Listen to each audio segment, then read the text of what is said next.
study about the next part in the sexual reproduction in flowering plants, which is the Androecium. Okay. Now, Androecium, as I said, is collectively all about the male reproductive part, and the unit of the Androecium can be represented by a stamen, right? So you can say that a stamen is the unit of Androecium. Fine. When we study about the anther, we need to study about the structure, right?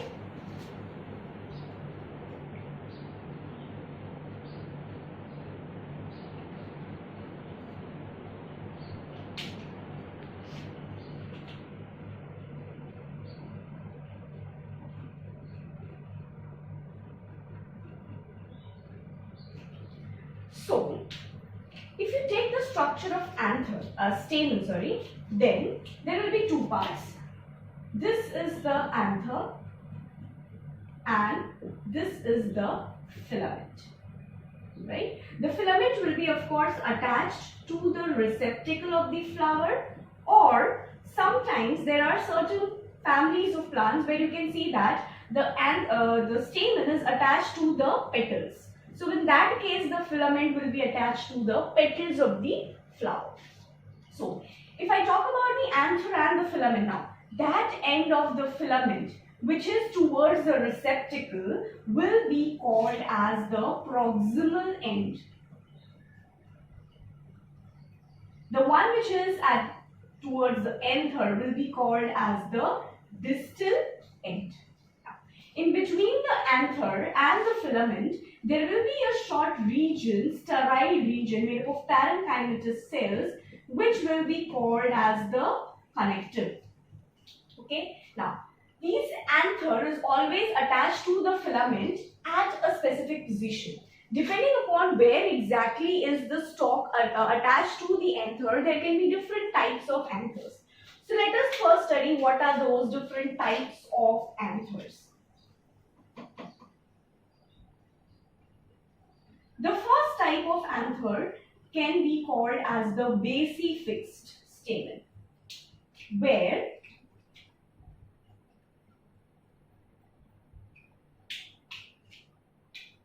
the filament is attached to the anther from its base.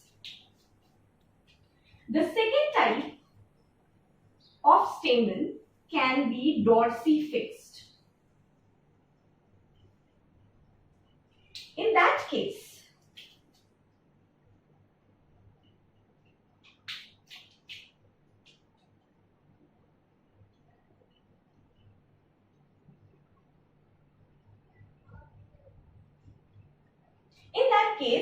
the filament will be attached to the anther from its dorsal surface. Okay? See, here it is attached to the base, here it will be attached to its dorsal surface. The third type of the stamen can be called as adennate stamen. Now, in case of adennate stamen, what happens is, if this is the anther and if the filament passes through the lobes of the anther, then that type of stamen can be called as the adennate stamen, or you can say it is a type of an adennate anther. The fourth type of the anther is the versatile anther or versatile stamen. In that case,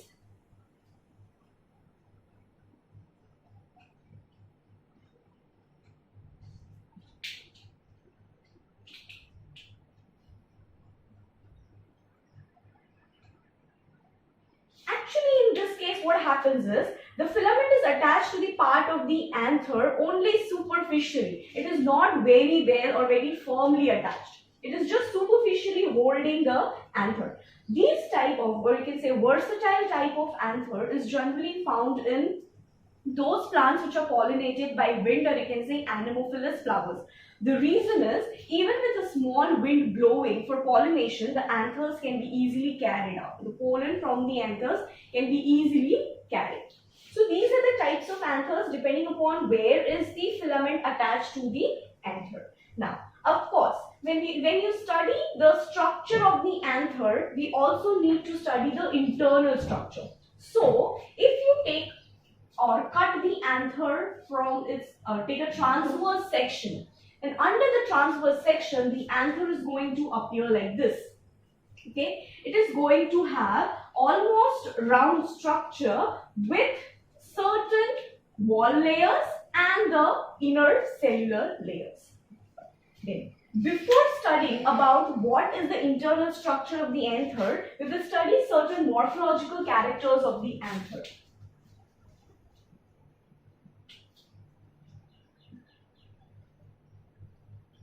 Okay, anther can either be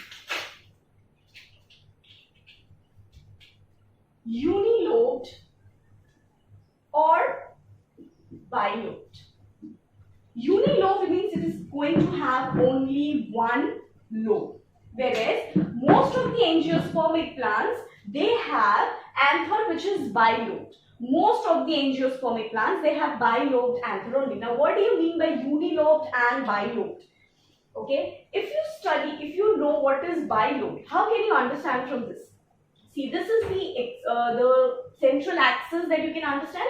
So these are the two lobes of your anther. When I draw an anther like this, that means it is represented as two lobes are present.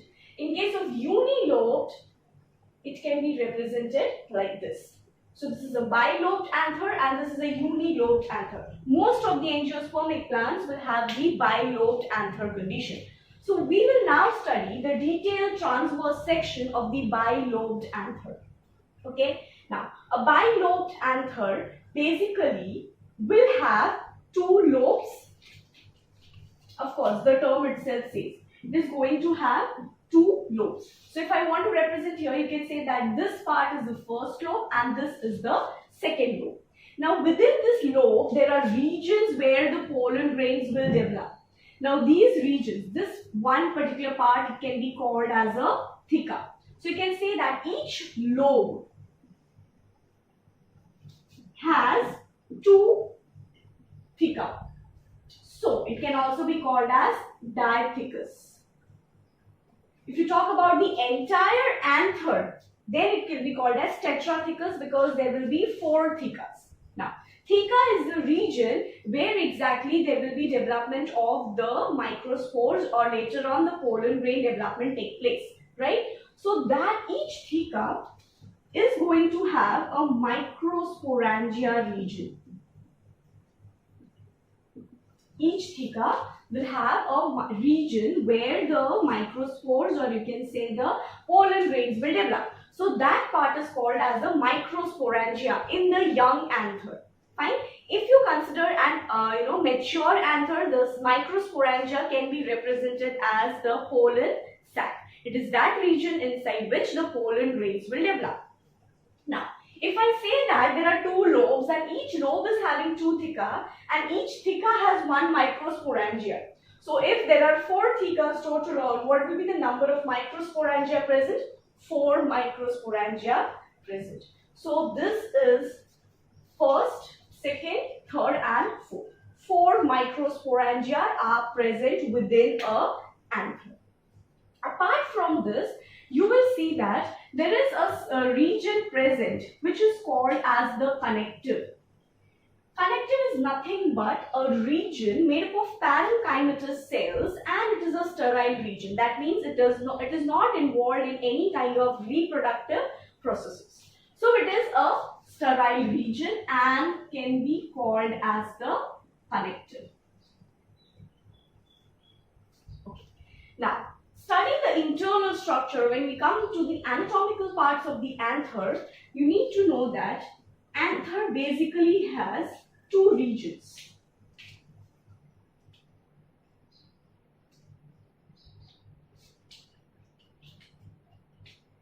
The outer layer, which can also be called as the anther wall, and an inner sporogenous layer, sporogenous tissue layer, right? So when I say that the outer layer is present, I need to represent all the cells which are present in this region. So from this area up to this, whatever is the layer of cells covered, they will be forming the outer wall layers, or they can be called as the anther walls. Fine.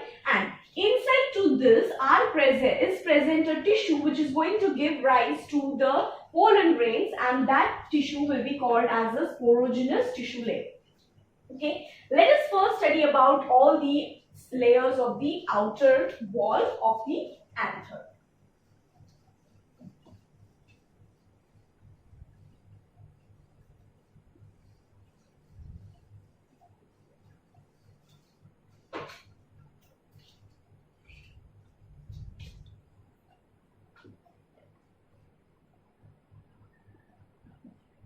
As I said, the anther wall is going to have 4 different layers. The outermost layer is called as the epidermis. The outermost layer is the epidermis. So if I draw the layer here, now epidermal cells are nothing but flat cells, okay, with single layer of cells covering the outermost layer. Okay, so this layer of cells is nothing but the epidermis, that is the outermost layer. So what will be the characteristic? Single layer, flat cells, right? Its function is nothing but protection to the inner layer of the cells present. The layer which is present beneath the epidermis is called as the endothecium. These endothecium layers, cells of the endothecium, they are compactly arranged, or you can say they are also present radially.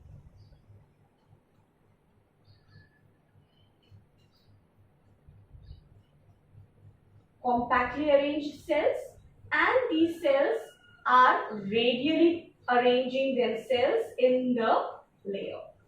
Now these endothecium cells, during the time, or you can say when the anther matures, these endothecium cells are the cells which are actually going to help in the dehiscence. So the second layer is endothecium. Again, it is a single layer of cell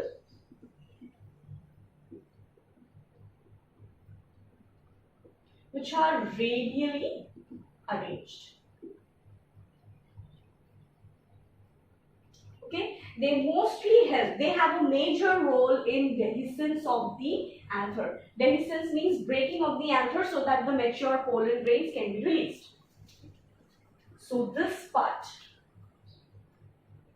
is the endothecium. Beneath the endothecium, there will be many layers of cells. They are called as the middle layers. This middle layer of cells can be either 2 to 3 or 4 layered thick. They are nothing but parenchymatous cells which help in supporting the inner cells.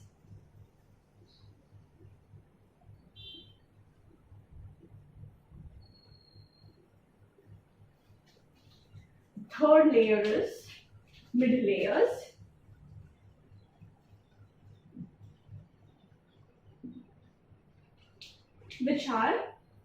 Which consists of 2 to 3 layers of parenchymatous cells.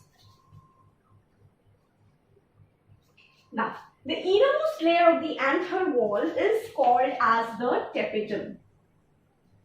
The innermost layer of the anther wall is called as tapetum. If you see the structure, this is one microsporangia, right? So there are total 4 microsporangia present. So the innermost layer of these microsporangia is nothing but the tapetum layer. So you can say the outermost layer of the microsporangia and the innermost layer of the anther wall is represented by the tapetal cells. Now, the specificity of these tapetal cells is that they have dense nucleus.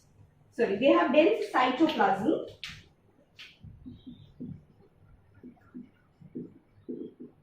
and the cells, tapetal cells, they are generally multinucleate. The reason being, they generally follow the karyokinesis process, but after karyokinesis, cytokinesis is not being followed.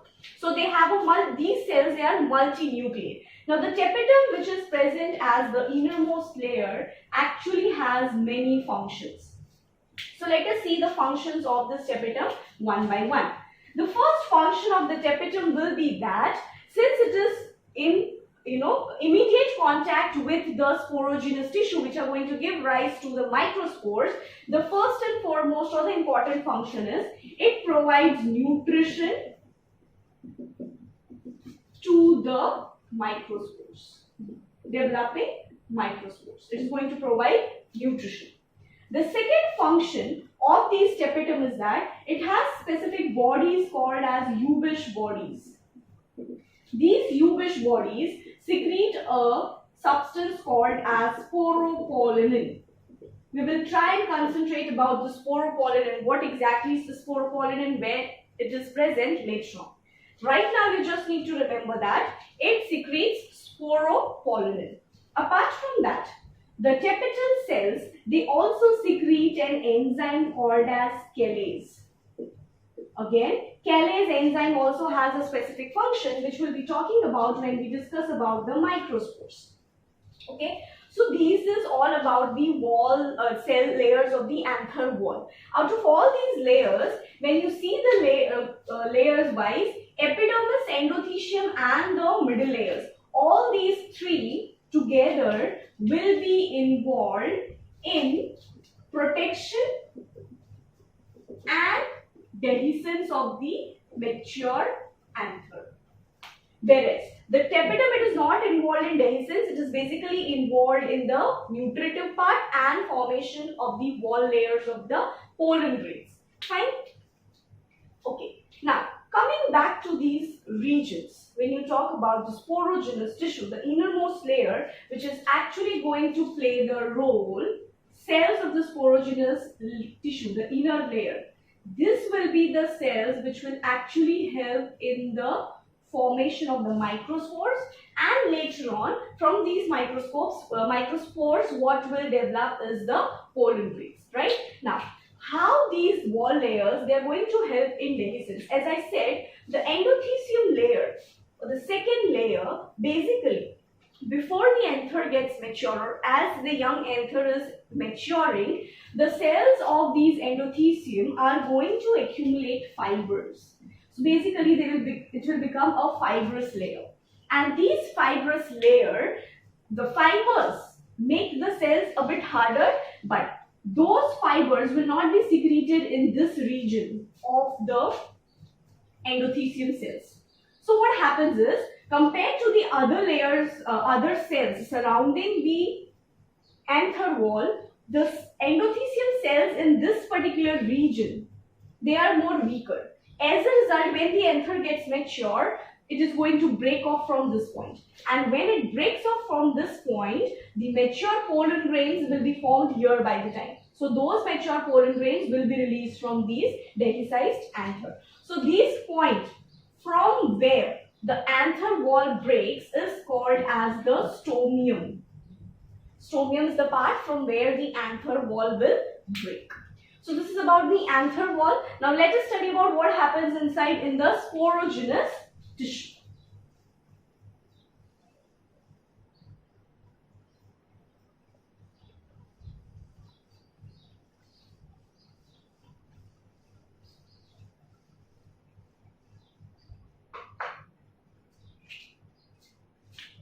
This is the epidermis.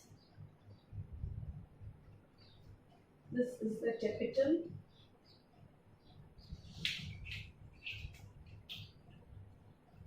Endothecium and middle layers. Now, in case of the inner layers or the sporogenous tissue, it is not present from the young anther itself. When the anther is being developing, actually the cells are present in the form of archisporial cells. There are archisporial cells present in the Microsporangia.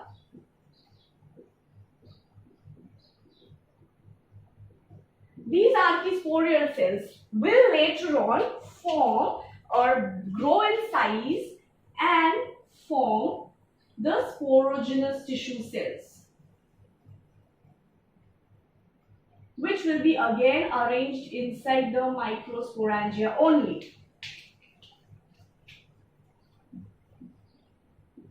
Now, this sporogenous tissue which is formed, each and every cell of the sporogenous tissue matures and grows in size to become the microspore mother cell.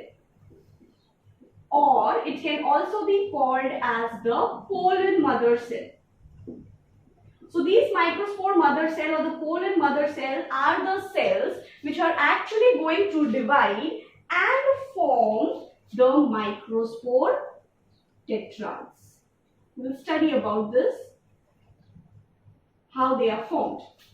Okay, now see, though I'm showing different layers here, but you need to remember that within each Microsporangia, all the processes will be taking place. It is not that in the first Microsporangia there will be archisporial cells, here the sporogenous cells, and here the microspore tetrads. No.